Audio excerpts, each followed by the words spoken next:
गुलाबराव पाटलांनी वरणगावला टीका करत असताना नाथाभाऊचं आता काही राहिलं नाही असा एक शब्द वापरला. पण खरं पाहिलं तर माझं काय राहिलं नाही. 3 वर्ष अजून आमदार आहे, माझ्या घरामध्ये केंद्रीय मंत्री आहे, आम्ही राहणारच आहे. गुलाबराव तरी संपून जातील पण नाथाभाऊचा खडसे परिवार कधी संपणार नाही.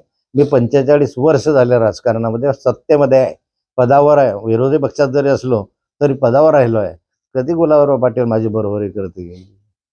इतके महत्वाचे पद, विरोधी पक्ष नेता, महसूल 12 खात्याचा मंत्री, त्याच्या आधी 3 महत्वाच्या खात्यांचा मंत्री, हे गुलाबरावच्या नशिबात नाही. एक पाणी पुरवठा खातं घेऊन बसले 10 वर्ष, ते चालवा म्हणा.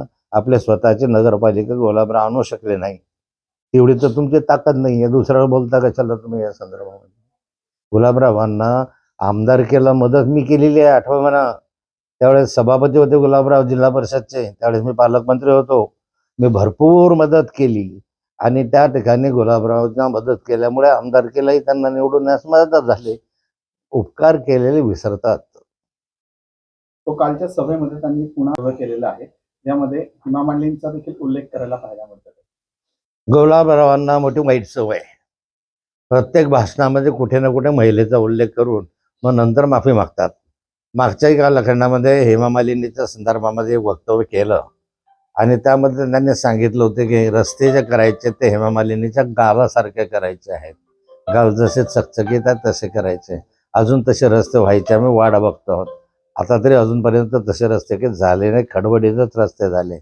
आता म्हणतात की मतदानाचा अधिकार डॉक्टर बाबासाहेब आंबेडकर साहेबांनी आम्हाला दिला, एक मताचा तर सर्व समान सारखा दिला, बरोबर आहे. पण त्याच्यामध्ये उदाहरण देत असताना ते म्हणतात की हेमा मालिनीलाही एक मत आहे आणि तुमच्या बायकोलाही एक मत देण्याचा अधिकार आहे. मतदानाला जात असताना तुमची बायको हेमा मालिनी आहे असं समजून तुम्ही त्या संदर्भात मतदानाला जा. म्हणजे ठीक आहे, ज्याची जी मानसिकता असते, पण एका महिलेवर अशा स्वरूपाच्या कॉमेंट्स करणं योग्य नाही. कुठेतरी महिलांची प्रतिमा मलिन होताना वाटतं पाहायला पाहिजे, असं वाटतं. आणि अशा स्वरूपाच्या कॉमेंट्स करणंच योग्य नाही, हे चुकीचं आहे. केलं होतं की मराठी मुलांना कामं नसतात, पण मात्र बिहारीची मुलं कामं करतात. तर कुठेतरी मराठी मुलांना विचार केला तर कुठे टाणे मारले गेलेले आहे. आगामी काळात 4 वर्ष बाकी अजून निवडणूक. महाराष्ट्रामध्ये मराठी मुलांना प्राधान्य दिलं पाहिजे. या ठिकाणी मराठी मुलं काम करत नाही अशी त्यांची धारणा आहे. पण मराठी मुलांना उपयुक्त असे का तुम्ही कारखाने उभा राहा, मोठ्या प्रमाणावर युनिट्स या ठिकाणी आणा, मुलंही काम करतील ना. न काम रिकामं राहणं कोणाला आवडतं? बेरोजगार राहणं कोणाला आवडतं? त्यालाही काम हवं असतं. पण शेवटी शैक्षणिक पात्रतेनुसार अशा स्वरूपाचे कामं मिळावी ही त्याची अपेक्षा असते. बिहारचे माणसं आपल्या इकडे येतात, पण ते अत्यंत अशिक्षित असतात आणि कुठलंही काम करण्याची तयारी त्यांची असते. ते आपल्या मुलांची नसते, ही वस्तुस्थिती आहे. परंतु या महाराष्ट्रामध्ये आपल्याही मुलांना कसं ग्रामीण पातळापर्यंत रोजगार उपलब्ध होईल अशा स्वरूपाची व्यवस्था केली तर मग आपलेही मुलं बिहारीचं काम, बिहारी आहे या महाराष्ट्रात येण्याचं कामच नाही पडणार. आपल्याच मुलांना ती संधी मिळेल आणि आपले मुलं ते काम करू शकतील. तो जळगाव पोलिसांचा एक व्हिडिओ व्हायरल होता. मुंबईत आरोपी पकडायला गेले होते, मात्र त्या आरोपी पकडण्याच्या जागी त्या ठिकाणी बार डान्स यांच्यासोबत बसताना पाहायला मिळतंय, डान्स बार मिळत. जळगाव पोलिसांचा व्हिडिओ मी पण पाहिला. एका डान्स बारमध्ये मी ओळखतो पोलिसाला, तो पोलीस जळगावचा आहे, 40 गावचा आहे.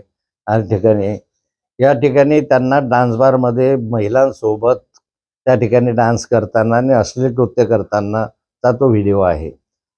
भ्रष्टाचाराच्या माध्यमातून, हप्तेखोरीच्या माध्यमातून अधिक पैसा जमा झाला की असे उद्योग पोलिसांना सुचतात आणि ह्याला वरिष्ठांचं संरक्षण असतं. मी आत्ताही तुम्हाला दाव्यानं सांगतो, या सगळ्या पोलिसांवर वरिष्ठ पोलीस काहीही कार्यवाही करणार नाही, कारण हे सगळे सामील असतात एकमेकांचे हप्ते घेण्यामध्ये. हे सामील. जळगाव पोलीस तर इतकी किडलेली आहे अलीकडच्या कालखंडामध्ये, जर पाहिलं तर कुठल्याही बाबत जळगाव पोलीस आवश्यक ते पावलं उचलत नाही. या ठिकाणी धुमाकूळ चाललेला आहे, गुंडागर्दी चाललेली आहे, खून होत आहे, दरोडे होत आहे, या ठिकाणी ड्रग्स मोठ्या प्रमाणावर आणले जात आहे. पोलीस आपल्या हप्ते खाण्यामध्ये मशगूल आहे, अशी जळगावची स्थिती आहे. आणि त्यामुळे पोलीस नाचले काय, रंगले काय, दारू पिले काय आणि बायका बरोबर राहिले काय याचं फारसं कौतुक करण्याची गरज नाही, कारण त्यांना भीतीच नाही या कायद्याची. सरकारने याच्या विरुद्ध कायदे करायचे, कठोर कारवाई केली तर हे चित्र जनतेसमोर येईल की आम्ही यांच्यावरही कठोर कार्यवाही करू.